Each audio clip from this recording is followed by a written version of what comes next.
40 வயசு 45 வயசா இருந்தாலும் ஐ லவ் யூன்னு சொல்றதுல தப்பு இல்லை. டார்லிங்னு மனைவியை கூப்பிடுறது தப்பு இல்லை. ஹனின்னு மனைவியை கூப்பிடுறது ஹராம் இல்லை. மனைவியை டியர்னு கூப்பிடுறது தப்பு இல்லை, ஹலால்.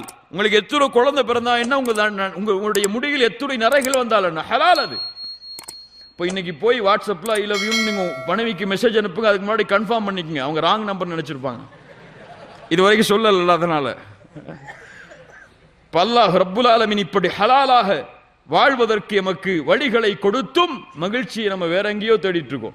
மனைவியை நீங்க ராணி மாதிரி வச்சீங்கன்னா 40 வயசு வரைக்கும் நீங்க ராஜா மாதிரி இருப்பீங்க. மனைவியை நீங்க ஒரு சாதாரண ஒரு பெண் மாதிரி வச்சீங்கன்னா நீங்க தெருல போற மாதிரி தான் இருப்பீங்க. அப்படிதான் நீங்க கவனிச்சா அவங்க கவனிப்பாங்க. அதுதான் பெண்ணுடைய இயல்பு. அங்க கொடுத்தாதான் திருப்பி கிடைக்கும்.